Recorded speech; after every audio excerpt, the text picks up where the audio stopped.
So what's the big fuss about film?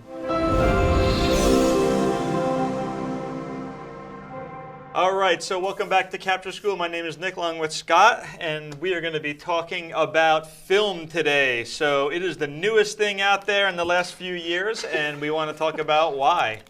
Yeah, it's an interesting thing. I wrote an article about this on the Capture School website a while back, and I thought it was a good discussion point. We'll come in and we'll mix some stuff up. We know a lot of photographers. Yep. Some of them are interested in film now. Some of them don't want to be anywhere near it.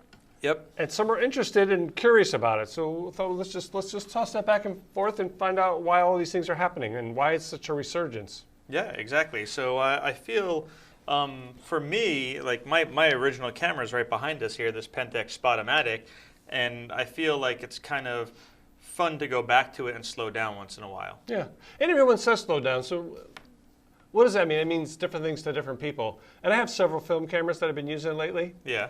And you know I do a lot of product work, and I have to slow down to do the product work, but it makes me think. So I take these film cameras out, and a lot of them don't have meters in them. Yeah. They're all manual focus. You really do have to you can't just pick the camera up and point it and press the button and wait for 30 shots to go off. Well, you do, but you get shots like that.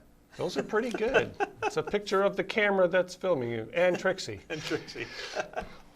So who are the people that don't like film? We've talked to several people that are just like, I would never go back and do that. Yeah, I mean, these are guys who were slugging it out, making a living, and we know a few guys that they did catalog work on 4x5, and they shot holder after holder after holder, and either had runners go into the lab, or they had to gather all these things at the end of the day, run down to the lab, and develop all this stuff and get ready for print.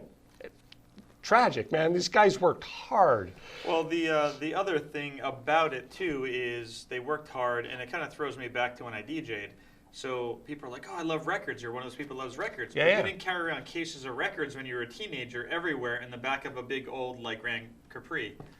So like, no, I did not. Up steps and down steps and up fire. You know, so like when you have to do that, you're like, I never want to see a record again. Like Yeah. CDs are the best thing. And The then hard drives mini are this big now. They don't weigh anything. Yeah. Exactly. That I could put everything on this phone. Sure. I could put my 100,000 songs on here, and they all can play, and they sound good enough. Yep. And that's where I think people Yeah. are digital. Mm-hmm. Yep. Someone like Paul did Sure. it for his whole life. He had to shoot Polaroids to see if the exposure is right. Then he had to go and do all these things to Yep. make so it was a job. It was a job. Yeah. It took time. Yeah. And a lot of the times it can be taken away with digital. So the people that are getting back into it or liking it are the ones that aren't doing it commercially. It's not really commercially viable. I don't think so. I mean, there are a few guys out there on YouTube that I see that they only shoot film. They don't have a digital. The only digital cameras they use are for vlogging on YouTube. Yeah. But all their professional work, but they're rare. Those guys are rare. And poor, so they can't afford digital cameras. Yeah, well, that happens. But Film is getting expensive though, right? Because you got to buy the film. but it is becoming more and more readily available. It's kind of interesting what's happening. Because I buy a lot of film, and you can buy the stuff. And But no, you it's gotta not cheap. You got to buy the film. You got to buy the processing. If you're doing what Roger did, you have to buy the paper, and Yep. you have to create all this. And Oh, it yeah. takes a lot of time and money. If you're doing silver prints in a darkroom, it can get really expensive. I mean, I don't do that. I develop the film myself, whether it's black and white, C41 negatives, or E6 transparencies. I do that all, but I scan them in. Scan them in. And I think he learned from this one. He's like, it was a good experience, but he did our first Friday and did everything in the darkroom and printed it, and he's like, okay, I've done that now. It was a project. So now I'm going to digitalize them next time. Yeah, and that's a good way to go. So I think the people that are doing it, it's the throwback, it's fun to do, it slows you down, and it's nostalgic. You're going back and enjoying these old cameras that are pretty cool, and I have hundreds of them out there on the wall. Yep. And some of them are more fun to shoot than others, I found. So like this one, and the Yashica I have, I framed it all up the first time, and we always joke about it. I'm like, all right, this is gonna be awesome, and I was so looking forward to this camera, and like then you hit it, and it's like, bink, and you're like, that was totally anticlimactic after shooting this piece, which was like, boom. Yeah, and I have a Pentax 6.7. And when people hear that thing go off, all their heads spin. Like, what was that? Yeah. And then, like you say, I've got this Fuji rangefinder with a leaf shutter. It goes click. You don't even hear it. Yeah.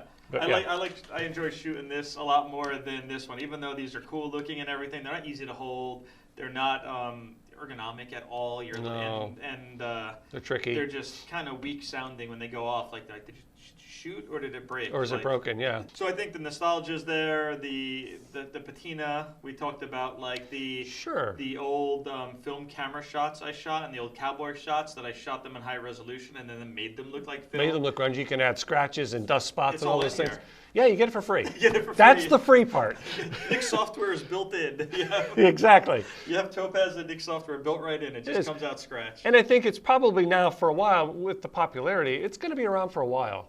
You know, you can buy this stuff at the big camera shops, online camera stores. You can buy it in small camera shops. You can buy it on the mega places, the Amazons of the world. You can buy all that kind of stuff. The cameras are cheap. Well, they're even remaking new cameras and stuff. They are. So like this is a Instax. It's a new camera. They sell hundreds of these in Walmart, thousands of them in Walmart for 99 bucks. But the kids can go out and do these. They make them where you can have them digital and like this now. So yes, you get both. Yep, you get both. So it's fun. It's fun. We have a whole wall of these that are printed out there as well. Yeah, and it's funny because one of the guys that was like, I made my living. I don't want to see those again. He's starting to, I show him some of the film cameras. And he goes, "Oh, where did you get that?" So they still like it. It's nostalgia and that kind of thing. So what did we do? We went to the next step down here. We're in Phoenix area. We went to the next step, and we actually built a black and white darkroom. And we talked about it for a year before that, and we're trying to find a space for it. And we actually built a darkroom. Almost everything was essentially donated. It was. So thank you for all the donations out there. And we put together a serious darkroom. It's not huge, but it's good for 1 or 2 people to go in there and work. We have 3 enlargers set up. We have 50 enlargers in the queue in case we ever need them. We got light tables. We have light tables. It's a fully functional darkroom. We have lots of little Patterson tanks and everything. Patterson tanks, trays for prints of different sizes, down from little ones. We've got some huge trays if you want to do huge prints. Yeah, so that is open consistently on Wednesdays, and it's like what, $10 to come in for the chemicals. It doesn't include your paper, but you can come down and bring your film and develop it and see how you like that too, because that's something we all didn't get to do. I know I couldn't do that in high school. The darkroom was already closed and was a storage closet by the time I was graduating. And a lot of people didn't get to go through that process. And I think that's why it's kind of interesting to people. Interesting because they've only shot digital and people say film to them, they don't fully understand and they want to try it. Yeah. This is a good way to try it because when you do rent this studio to develop your film, someone is usually on hand to help you along. All the chemicals are already metered out. Yep. It's a pretty easy process, so it's worth trying out. And it's fun. Even if you just do it once, you've done a roll of film once. Yeah, it's a project and it's fun and it's an inexpensive way to have some fun with it and then digitalize them when you go home, scan them in. Yeah. People take pictures of them with their phones, put them up online. Or you can use a DSLR. To scan them. Yeah. To scan them, yeah, a lot of people do that way. So yeah, check that out if you are in Phoenix. It's a lot of fun. So also keep an eye out on our website if you are local to Phoenix here. We do photo walks. The weather is getting beautiful at night. So as the weather gets nicer, we'll do some photo walks. Some of those are film cameras. Yeah. So we invite digital people to come out, but you have to cover the back of your camera so you can't see your LCD and shoot it like film. So always something going on out here. So go ahead and leave us some comments and tell us if you're shooting film. Yeah, tell us what you're shooting, what cameras you're liking and shooting, and why. Yeah. We want to definitely have some interaction out here. Yeah, the whole point of the darkroom was to build a community of people who are shooting film, and it's a good way to do that. So we'll hope to hear from you. Yeah, so get out of your laundry room and bathroom and come on down to the darkroom.